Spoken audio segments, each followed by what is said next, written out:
I used to call him the Super Chief because there was a guy on the picture that we made together who called me the Chief, which of course left room for him only to be called the Super Chief. And I began to think of him as a slow-moving freight train. He was immovable about the things that he believed in. They used to call him the Indian, you know. The guys like Charlie Feldman and Howard Hawks and those people, Wayne and those people that were of that generation that say, well, don't fool around with the Indian, because once we get the Indian there, he'll never... Why did they call him the Indian? He's part Indian, eh? Well, you know, A Place in the Sun was a film that sort of knocked everybody out, and there were so many things in A Place in the Sun that were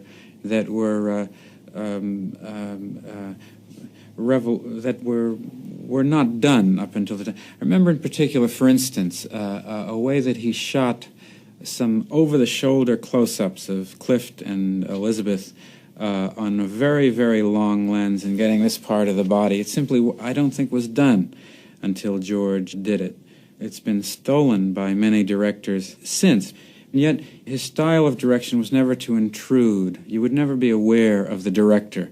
He would never put the camera in strange, unexpected places that would bring to your consciousness the person behind the camera. He worked in that way that only the very, very best, the Renoir, Weiler, Zinnemann, and I would say that no one was more a better example of not saying, "I'm here too," than George Stevens. George Stevens was someone that took it upon himself from his position of power among film directors to protect the other directors and the medium itself. And what things that spring to mind is that are the things that would be obviously economically unfeasible in a very, very expensive medium like doing lots of takes and so on. The fact that George did this made it permissible for people who were less powerful to nudge into doing the same sort of thing that would seemingly be a waste of money in the long run, even for those people who invest the money would realize that they'd get a greater return on their money by doing things that would seemingly waste some of the money. His lawsuit on A Place in the Sun is a significant lawsuit. It's very significant about George himself because it had to do with the placement of commercials. It had to do with this whole matter of selling movies to television and the fact that the medium itself, that the form itself, was totally polluted by the insertion of commercials and the breaking up of sequences of film. He was willing to go to court in a way that I don't think that anyone else was. George seemed to be the guy who would just take the responsibility of saying, well, I'm going to do that for the people who make film. I think that was a significant part of his contribution, this passionate defense of his fellow filmmakers, this passionate defense of those people. And it was interesting that all those people came to his rescue when he was out of gas on The Greatest Story Ever Told. David Lean came and Freddie Zinnemann came. All those people came and shot second unit for him on this huge, huge film. You get to these moments in making films with impossible obstacles and costs, and they're moments of just tremendous frustration. And you can say, well, how can this near art form ever become an art form with this kind of baloney that we all have to cut through? And you say to yourself, wait a minute, hasn't anybody ever made this fight on this issue, whatever the issue is? And you look back, and it was always George Stevens that at some time had made the fight. He had a way of making you feel better about your own fears of mediocrity about yourself. And I remember his talking about the way he felt when he got up in the morning and he was making a movie. He'd say he'd get up at about 7 or so, or 8 o'clock, and he'd feel that he really didn't have a right to make movies. He didn't really have any energy. He didn't want to go to the studio. There was nothing really much that he could think of to do, and he wondered why he would be paid. And he would go over there, and about 8 or 9 o'clock, he would drink some coffee and try to get some ideas, and it really nothing much would come to him. About 10 o'clock, he would begin to talk to people, and about 10:30 or 11, he'd get what possibly might be the germ of an idea. Meanwhile, he'd be shooting some coverage that really didn't matter. So by about 11:30, it would be lit. About 12 o'clock, they'd have it rehearsed, and about 12:30 or 1 o'clock, they'd be ready to do it, but they'd have to break for lunch because the crew and so on. And by the time they came back from lunch, it'd be about 1:30, and then people would be about late. It'd be about 1:45, and they'd try to re-gear themselves for what had happened before lunch. They couldn't really remember it. By this time, he was beginning to feel a slight amount of confidence in himself that maybe he could get a scene on film. It wouldn't be very good, but he could get a scene. And then about 3 o'clock or 3:30, he would have that scene rehearsed, and by about maybe 4 o'clock or 4:30, that he'd get one good shot, maybe a master on the scene, and that he'd be just about lit for the closer shots that had to match the master, and they'd have to go home. And then he would say that he would get up the next morning and it would be the same thing.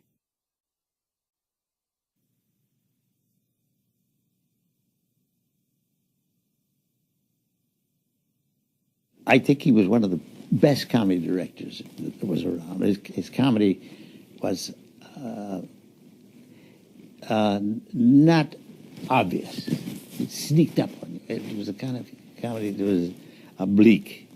I hated to see him leave comedy for the other stuff that came out later on, for the more serious stuff, because nobody could do comedy quite like he was doing it. I can't begin to tell you how important George's work was in the war. Working for Eisenhower and his staff, really, all the time. He was kind of the big cheese of photography during the war in Europe, and certainly after the war.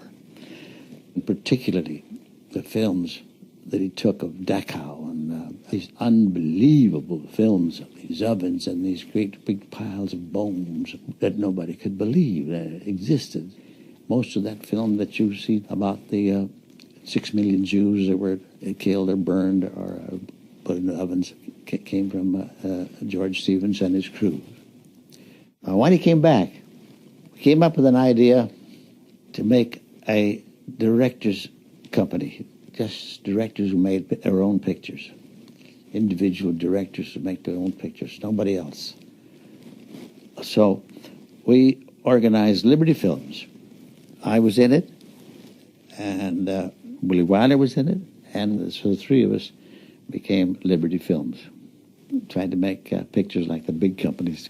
None of us, of course, were too familiar with administrative propositions. George Stevens' first film was I Remember Mama. The edge had gone off the humor. He had seen too much, so that his pictures from that time on were not comedies. They were serious. They were good. They were serious. When I die and I happen to be anywhere near that place that's supposed to be the place to go, I'm certainly going to look George up, and I'm going to look a couple of other people up, and we're going to go on from where we left off. And I think we'll start another Liberty Films up there, and wouldn't it be wonderful if we could make pictures in heaven that we could send down here? And maybe by that time, that we'll have the machinery enough to do it, to be able to do it. And when it comes down to do it, I want to do it with George Stevens. And no distribution, not charges on those pictures, no.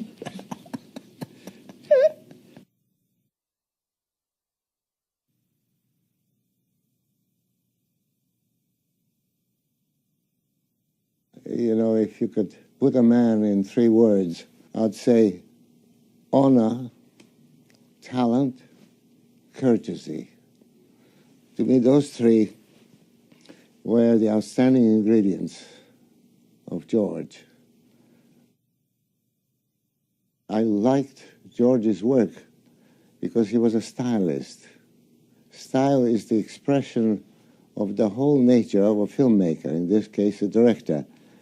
And I think no matter how you put it, films for a director are always autobiographical. You don't have to see him work. You see his films, and through it all you see who George Stevens was. With a stylized filmmaker, you see it from a more poetic point of view. It's a life elevated, a step up, and thereby becoming even more convincing than realism would be. I remember even now the battle scenes in Gunga Ding. They were all choreographed. And interestingly enough, which is very unusual, there was a great sense of humor in it. So you had a kind of an editorial comment under what was going on, and you enjoyed the orchestration of these crowds. The camera eye was very poetical and expressive with George. If you take Shane, for instance, every shot conveyed much more than the eye saw. There's a kind of a wonderful way of making the invisible visible. In the life that we live today, when most of the things you see on the screen are smaller than life, they're not even like life. You need something that is bigger than life, nobler than life, and something that inspires you. I feel the judgment on a film is if a person who sees it leaves the theater a little better person than he was when he walked in. Now, he may be better for a couple of days or a week or two, sometimes even longer, but that should be, the uplift should be it. Now, when you see a giant, you have those figures are bigger than life. There's a nobility, there's strength, there's power in them, and you walk out and you say, my goodness, I am proud to be a human being, rather than saying, isn't it a shame I'm a human being? What could I do about it? You know? When the interest and the emphasis is put on human characters, on human dilemmas, and how to solve them, human aspirations, those films will live forever, at least as long as the celluloid lasts. And this is what George was concerned with, and this was the strongest thing that came to you from the screen when he was at it.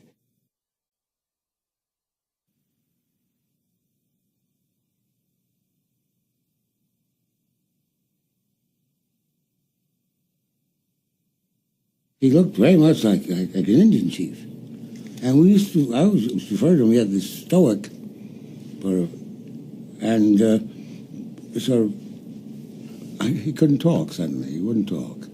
There was a remoteness that I was always referred to as his Indian look. I mean, he'd sit there and listen, and you could go mad trying to convince him of something, because when you are working as a writer or as a producer, as I did with George, and trying to get a reaction from him, is he liking it, is he not liking it, is he going for it, is he not going for it? You know very well that a curtain could come down, and he would be listening. But you had no way of knowing how he was listening. Just I knew that he was listening. But above all, I think he had the capability of absorbing almost everything he heard.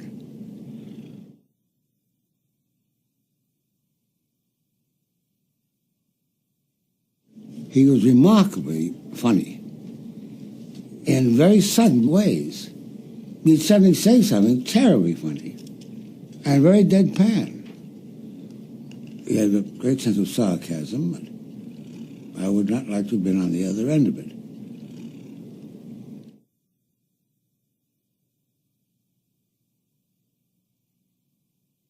He worked very hard on his screenplays with the writers. He was very sure of his content.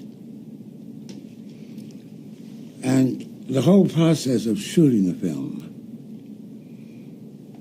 I think, was, to George, a process of accumulating the photograph materials and performances from which he would then make his film.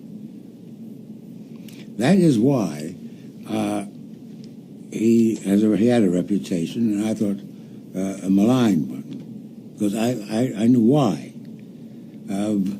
My God, Stevens again. He goes, I want every angle. Master shot, full shot, a medium full shot, medium over the shoulders, individuals. And then when the film was over, he had his film, he was alone, and he was now going to put it together.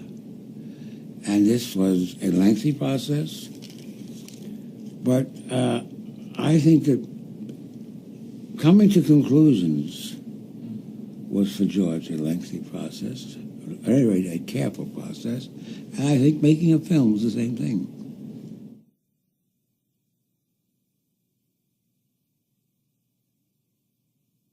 I had a feeling of George's tremendous adeptness, which he was never given credit for, the little things. How many thousands of feet of cat do you suppose existed?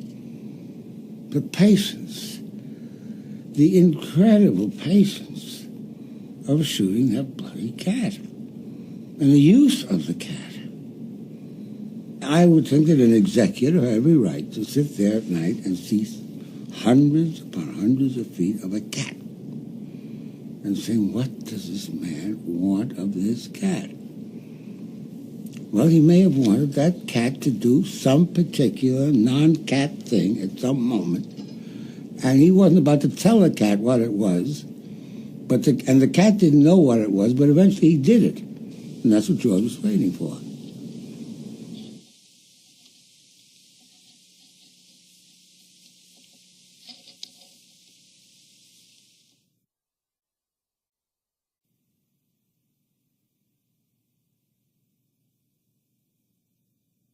Place in the Sun was done right before I met George, and I remember seeing that film and being devastated by it. It was different in many ways, I thought, than any film I had seen before coming out of Hollywood, and certainly different in style than a lot of other George Stevens films. The use of the close-up in that film, the use of these liquid dissolve on top of dissolve for the love scenes between Elizabeth Taylor and Montgomery Clift is the quintessential height of romantic filmmaking.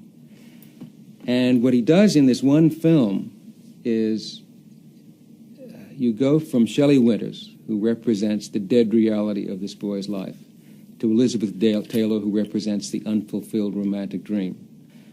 And the compositions, Shelley in that doctor's office when she's asking for an abortion, there is a sense of deadness with Shelley. And the scenes with Elizabeth Taylor are done in these extraordinary close-ups, the love scenes, which I think are probably, I don't think there are better kiss scenes in the history of film. It is hard to do a kissing scene because if lovers start to kiss too intensely and literally on screen, it can become embarrassing for the audience. Rather than becoming more intense, it gets literal and rather absurd. And what George did was the camera came in and did a lot of that work. So the camera came so close, and he was dealing with these two of the most beautiful faces, I think, in the world, that it just treasured those faces and made them almost become one. For a man of my era, Elizabeth Taylor was the romantic dream, and she became the romantic dream in that one film. And somewhere I think it's really the start of her legend.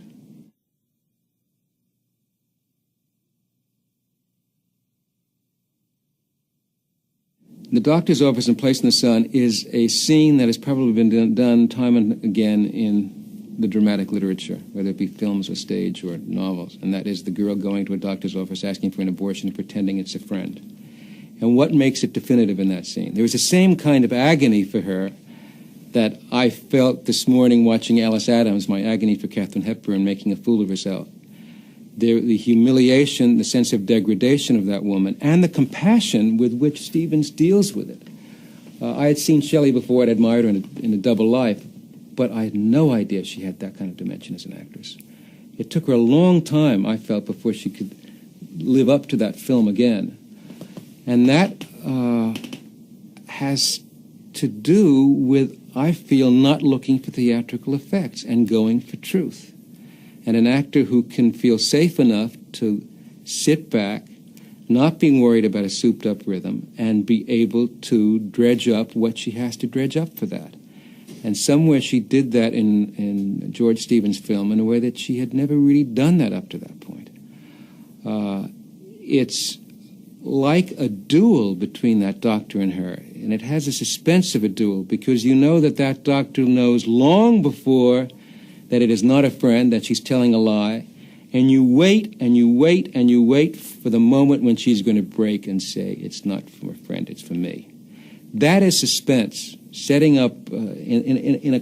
People would not think of that as a Hitchcock suspense scene, but it is. And what makes for a dramatic scene is an audience expecting something to happen, not knowing how it's going to happen, if it's going to happen, or when it's going to happen. And he makes you wait to see when that's going to be. Once you realize it's going to happen, the more she goes on and fights telling the truth, the more suspenseful it gets.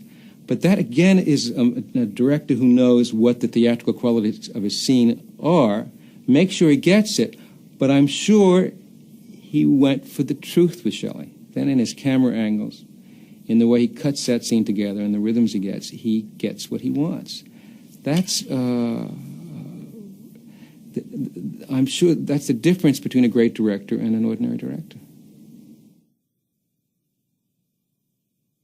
When I first saw that film, I thought Montgomery Clift had a strange deadness at times about him. That he lacked a kind of, at that point I felt, that there was not this passionate hunger that I associated with that boy. Now when I see it, I feel differently. It's a true alienated person in many ways. There is a remoteness about Monty in A Place in the Sun. And I now think back, and I feel the opposite. I think it's wonderful in the film. And that brings us to George and alienated people, or people who are on the outside. In many ways, I think that A Place in the Sun represents the end result of George's fascination with the outsider. Although you could say his last picture, the greatest story ever told, deals with the greatest outsider in history. But you go back to Alice Adams, and you see that lonely girl at the party. You see that girl feeling different from everybody else. That girl who is so painful for us to watch because she is so desperate to succeed, to be a part of society, of the world, of the rich people in town. And George accomplishes something that is very difficult to accomplish. He embarrasses us with the character, and he moves us with the character. And there is that part in all of us who's reached out to be something we're not that can relate to that character. If George made embarrassing behavior moving in Alice Adams, which is a difficult thing to do, he made vulgarity sympathetic and giant. He showed that mixture of vulgarity and generosity of a certain part of American society, of a certain nouveau riche part of American society, of a powerful part of American society, which and did it with a satiric eye, but with an affection, which is very, very tough to do.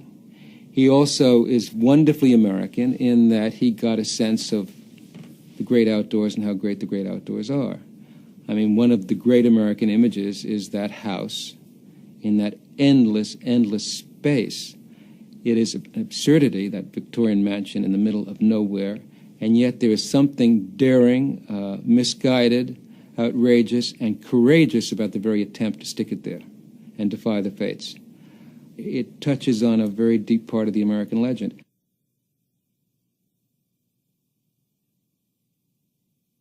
His rhythm and comedy was remarkable, and it's the opposite of most of the rhythm and comedy that you see today, you see with directors today, or even a lot of directors then, because the average comedy is confused with cartoon, and everybody goes fast. Speed on television, of course, is outrageous that way. Everything's wham, bam, slam cuts, fast cuts, and that's considered funny and juicy and lighthearted or something. And the remarkable thing is to watch George's camera standing there quietly while a woman like Katharine Hepburn in Woman of the Year is trying to cook her breakfast, her first meal, to prove to Spencer Tracy she can be a woman in the conventional sense. And the beginning, middle, and an end, the end of that sequence, the architecture, and the time that George takes to set that scene up is just remarkable. He does at this leisurely pace, and the more desperate she gets, the more dignified the camera becomes, standing there very much like Tracy himself in the background, watching her without commenting on this foolishness.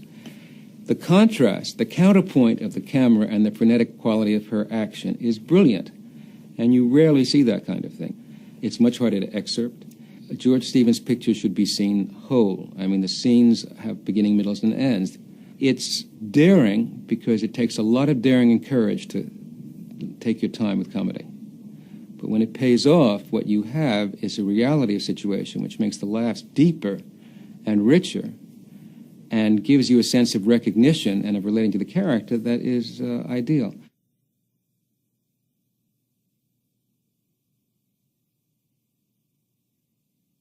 There is a laconic quality in George Stevens' pictures. There is a sense of the observer, of the person outside, whether it's a place in the sun, whether it's the more the merry, it's that camera as the observer. It is the antithesis of a certain kind of souped-up theatrical film style that we have today, especially on television, and which is now permeating and at certain times poisoning theatrical films.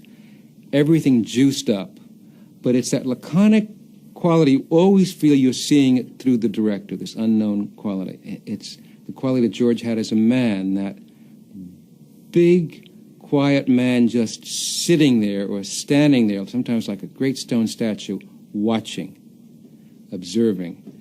And his films have that laconic quality. And no matter how much he will use complicated dissolves at the end of A Place in the Sun while Montgomery Clift is walking off to his death, with the dissolves coming over, him kissing Elizabeth Taylor, there is still that sense of always being one step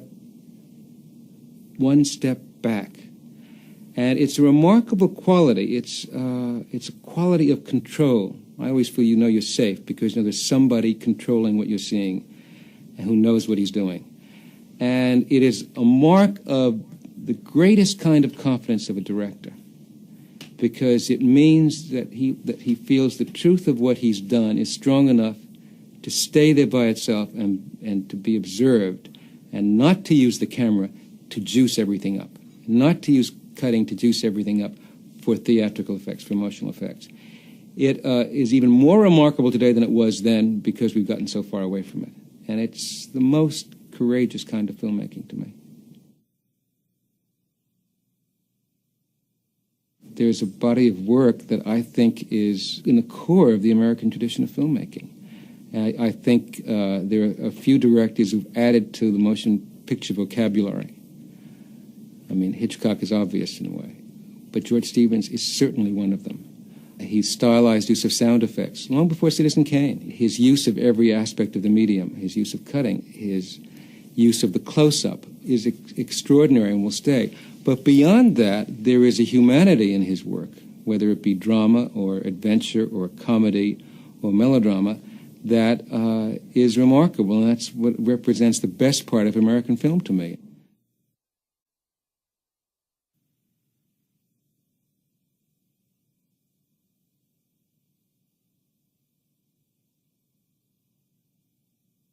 He talked about design. A lot of people understood his design as art direction, production design. What he thought about design, or what he conceived by that, was the real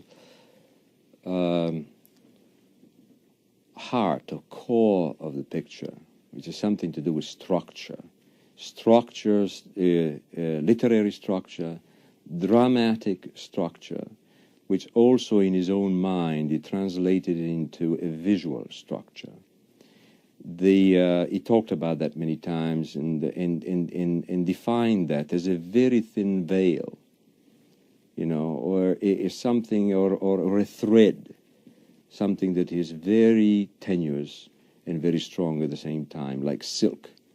And that's what he was looking for in a film. I think it was always insecure about a project till he found that particular core. And once he found it, he never changed from it. He was possibly one of the most organized and planned men in terms of planning the film from the point of view of structure. Even though, at least at the time when I met him and I worked with him, his work on the set was always improvisation. He always improvised. I asked him many times, I said, why don't you ever think about camera angles or anything like that before you go on the set? Never, he said. Otherwise, when I get there, I get bored. I remember sometimes when we were writing on the screenplay, thinking about scenes, he'd begin to concentrate and begin to dictate the scenes. And his concentration was so enormous that his lips would dry up. And he kept on just dictating the scenes. And most often, that's the way they hit the screen. The same thing he did on the set. He'd start anew, coming back from the very beginning, concentrating again, trying to forget that he has something to do with the screenwriting, and let the scene grow from there. The same thing he did in the editing, of course. Always starting again, starting again, starting again. He shoots a lot of film, but not many takes on the same camera angle. He shoots a lot of angles. And this goes to the fact that a lot of people said it is very slow in shooting. I've seen George Stephen do 29 setups in half an hour. In The Great Story Ever Told, there is the scene of the Lord's Prayer, where it was all set up to be in a certain place at sunrise. So the whole thing was coordinated with 2 cameras, and there were 29 setups done in half an hour. He told me at one time that he had done as many as 110 setups in one day, just to prove a point. In The Great Story Ever Told, we had 556,000 feet of 35 millimeter film. And I remember on one scene there were 8 takes, and that was because of a camera move, and the camera operator and the assistant kept on asking for more assurance having to do with the focus. Then there was one other scene with Max that had 4 takes, and the rest of it was 2 takes. So you can imagine the amount of work and camera angles this man photographed. It's very difficult to sum up. He's a very complex man. I think he was extremely interested in investigating human nature, including the dark side of human nature, which he recognized in himself a great deal of. The figure of The Place in the Sun, for instance, George Eastman, is very much himself, I'm sure. A very American story, the American dream. Story cannot be conceived anywhere else except in this country. And a person who is brought by this dream to do things that he wouldn't do. The excesses. The other figure in Giant, same thing. Prejudiced. A man who behaves in the manner that he does, and all of a sudden he finds himself confronted with the Mexican kid in his own family, you know. That is what was, I think, his deep investigation. The fascination with guns, and at the same time the abhorrence of it.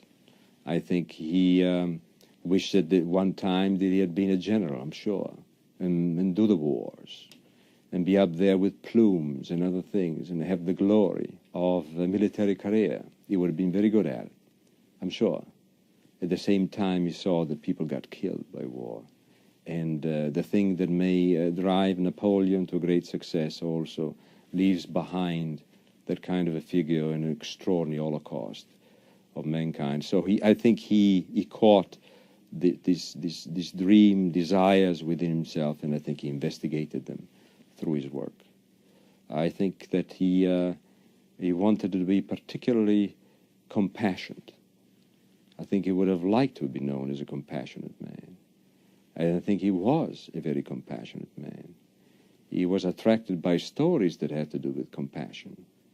At the same time, he knew that he himself occasionally was not compassionate, either towards himself, towards his colleagues and other things. So that was his interest in life.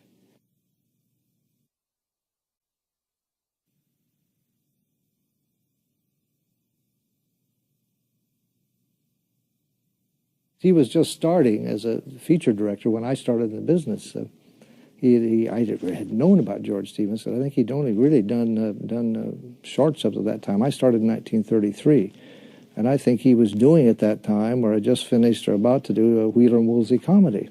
It was only when he did Alice Adams, which was his first kind of major AA feature, starring Katharine Hepburn, that he came on to the fore as a major filmmaker. I did some work as a sound effects and music editor. I know we were working down at the apartment, and we got a message one afternoon, I think, that Mr. Stevens wanted to have a sneak preview the next night. Boom, like that. And he was a very determined man, even in those days. And I remember working all afternoon, all night through, and getting a temp music score put in, while other people were working on the sound effects. In those days, you see, these were optical tracks, and not the tapes that you can cut right back and have immediately. So we had to get all those through the last. We made the preview for the next night. That was one of my first memories of working with George, and how we worked, and his insistence on things when he wanted it that way. This was George's big break. Hepburn had actually asked for him, so he was her choice. But there came a point, someplace in the picture, and I can't tell you just what scene it was, where they had completely divergent ideas and concepts of how the scene should be played. And Miss Hepburn didn't want to do it George's way, and he just would not have it any way except his way. And he just insisted and refused to budge and wouldn't give in. And finally, as I understand it, it was done pretty much, if not entirely, Mr. Stevens' way. He just held his line and said, that is it.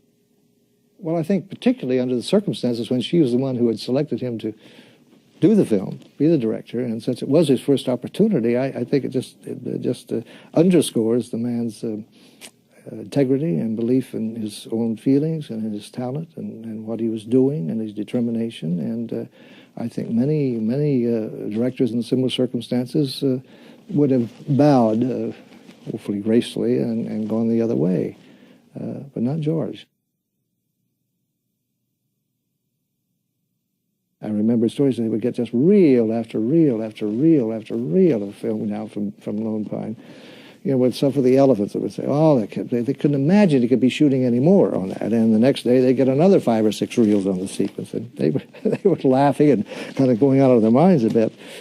George, as you probably know, had always been dedicated to shooting a lot of film and getting a tremendous amount of coverage. And I think in Gunga Din, he went to the ultimate almost in that from all the reports. But he turned out a fine film when they finally got him down off the mountain.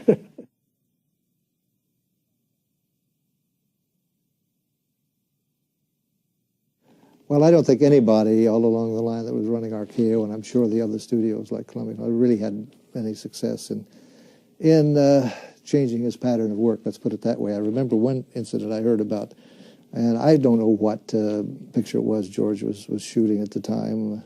And it was going slowly and getting behind. And they were trying to push for economy around the studio. It was one of those tight times. And nobody seemed to be able to get Mr. Stevens to speed up. So finally, Mr. Rathman, the head of the company, requested that Mr. Stevens come up to his big office at the administration building and see him one morning. So George stopped work and came up to the office, and Rathman started to give him all the reasons why it was necessary for him to speed up, that he must push along, that they were getting way, way behind, and the budget was growing by leaps and bounds. Mr. Stevens, all the time, while Mr. Rathman was talking, was standing at a window that looked out over the courtyard there below at the center of RKO Studios and listening, supposedly, seemingly, to Mr. Rathman go on and carry on about this, nodding his head slightly and not saying anything. Finally, when Rathman was finished, Stevens turned, looked at him, nodded, walked out the door, went back to the set, and went right on shooting just the same pace, the same way that he always had been and always will. Just had no effect on him at all.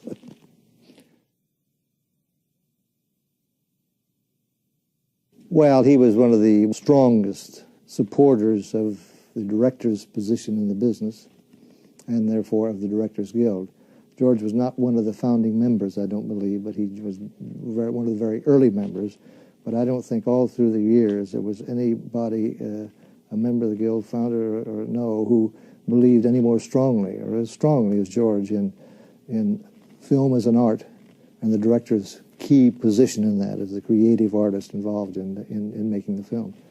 He always did consider that film was so important. It was the real 20th century art form, the newest art form, and he always considered it that, and he felt very strongly that it should be thought of that way and was a backer for any kind of organization that would further the knowledge of and the teaching of film as an art. I think that was really where it was with him more than anything else. I think that was the one big passion in his life was for film, filmmaking, filmmakers, and better films, hopefully.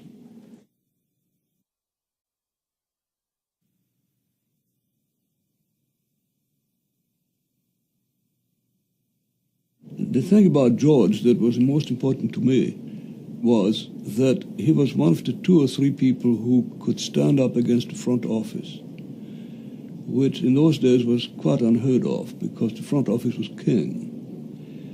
And if you rebelled against them, it was a very dangerous proposition. For people of my generation, this was probably the most important thing that could have happened because it became a formative thing. And all of us learned from that you could, in fact, have some measure of success if you didn't give up.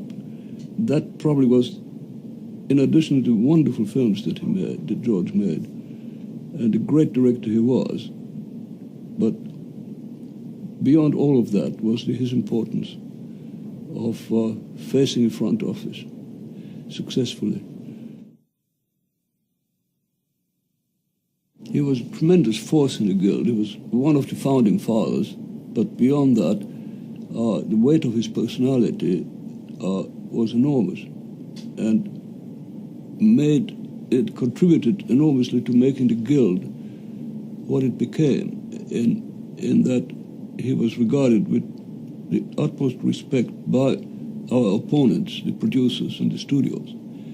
And being a highly successful director, they couldn't just shrug it away. They had to really listen to him and take seriously what he said. He had plenty to say, particularly on the creative rights of the filmmakers. Before the Guild existed, films were regarded as merchandise, and studios made 52 films a year, 1 film a week to be released.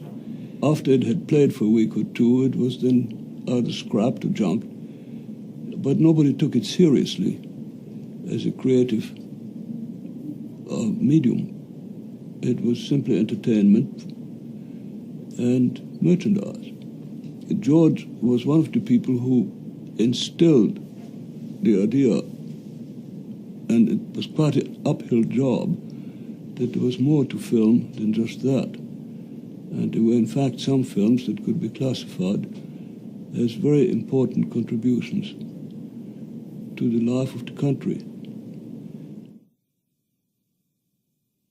Well, there were 3 or 4 that we looked on as supreme masterpieces. One of them, which was the time when I got to know him first, was Place in the Sun, which is one of the great pictures as far as I'm concerned. And it was a quality, first of all, in the way he portrayed human beings, but a kind of truthfulness that was very hard to find in many other people's work. He gave the characters a kind of weight and a kind of reality and a sort of compassion that was almost unique. A compassion perhaps being the most important of all. You couldn't think of Montgomery Clift as a villain or heavy, and one felt very, very sad for him. And that was a quality, that quality of compassion is, that plus the quality of humor he had was almost unique, I thought. Well, there was the legend that George, in some way, some people said he had some Cherokee blood, which nobody really knew, but there was discussions about it. Because once in a while he looked impassive. He looked as though he had been hewn out of granite. And his expression was very hard to fathom, just like an Indian. And he had eyes that looked at you with an expression of sadness, basically, until you saw the glint that was behind the sadness. And he never talked very much unless he had something to say, and you could meditate on what he said for quite a while.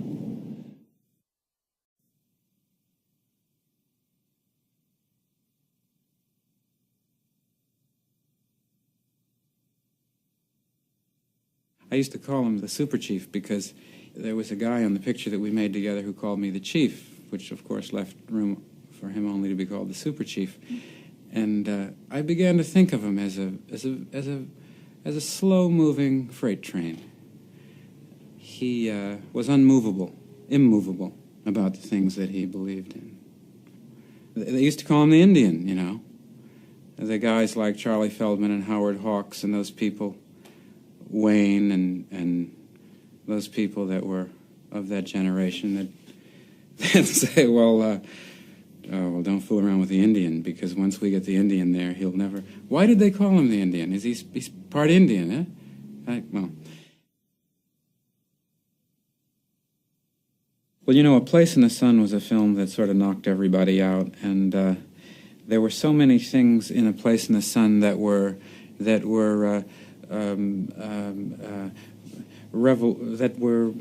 not done up until the time. I remember in particular, for instance, a way that he shot some over-the-shoulder close-ups of Clift and Elizabeth on a very, very long lens and getting this part of the body. It simply, I don't think, was done until George did it.